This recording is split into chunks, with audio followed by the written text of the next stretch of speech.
ভারতকে বলবো বাংলাদেশের দিকে হাত উঠাবেন না, আঙ্গুল তুলবেন না, চক্ষু উঠাবেন না। যদি চক্ষু উঠাতে চান তা চক্ষু থাকবে না, হাত ভেঙে ফেলবে ইনশাআল্লাহ। আমরা প্রথম ঘোষণা দিয়েছিলাম বৈষম্য বিরোধী আন্দোলনের সাথে আমরা সম্পৃক্ত আছি, থাকবো, ছিলাম। আমরা ছিলাম সামনের কাতারে। যেই সমস্ত দলের হাজারো মহাসচিবরা ঘোষণা দিয়েছিল বৈষম্য বিরোধী আন্দোলনের সাথে আমরা সম্পৃক্ত নই, আজকে তারাই লুট করবে, তারাই দখলদারি করবে।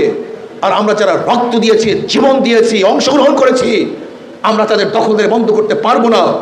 আমাদের আন্দোলন সাকসেস হয় না, আন্দোলন আবার করতে হবে, সংগ্রাম আবার করতে হবে। রাস্তা ছাড়া যাবে না, রাজপথ ছাড়া যাবে না, রাজপথে থাকতে হবে। এই গুন্ডা মস্তান এবং দুর্নীতিবাজদেরকে বাংলাদেশ থেকে উৎখাত করার আগ পর্যন্ত রাজপথ ছাড়বে না ইনশাআল্লাহ। নহে সমাপ্ত কর্ম আমাদের, অবকাশ কোথায় বিশ্রামের? এখনো জুলুম চলতেছে, অত্যাচার চলতেছে। এখন পর্যন্ত বিচারালয়গুলি স্বাধীন নয়, বিচারালয় স্বাধীন নয়। যারা ক্ষমতা আছে তাদের দিকে তাকিয়ে তারপর রায় লিখতে হয়। এই বিচারালয় আমরা চাই না, আমরা বিচারকদের স্বাধীনতা চাই। যদি কোনো আওয়ামী লীগের লোককেও বিচারালয় মুক্তি দেয়, আইনের ফাঁকেরা বের হয়ে যায়, সমস্যা কোথায়? আর আমিও যদি আইনের মাধ্যমে আটকা পড়ি, সমস্যা কোথায়? আমি বলবো বিচারকদেরকে স্বাধীন দিতে হবে, তারা তাদের ইচ্ছা অনুযায়ী বিচার করবে।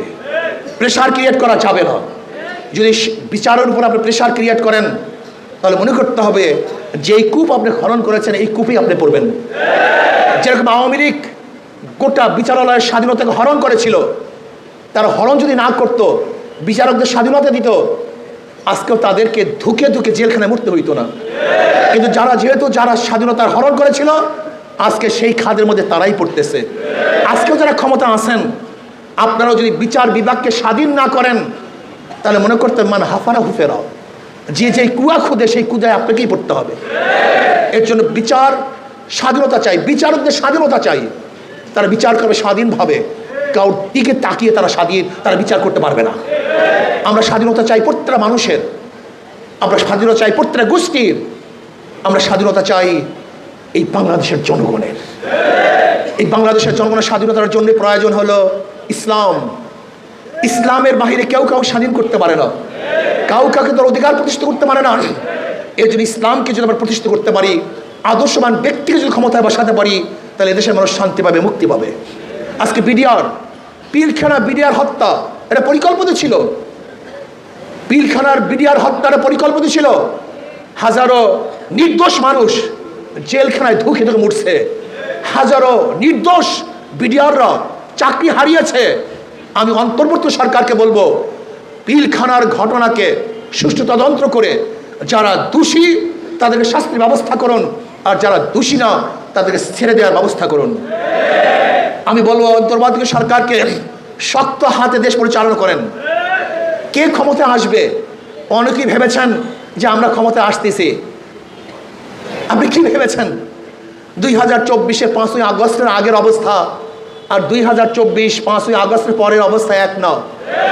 মানুষ আর বোকা শোকা নাই, মানুষ কোনো গাধা নাই যে আগে অমুক মার্কায় ভোট দিয়ে আসছি এখনো ভোট দেব, সে চিন্তা দূর করেন।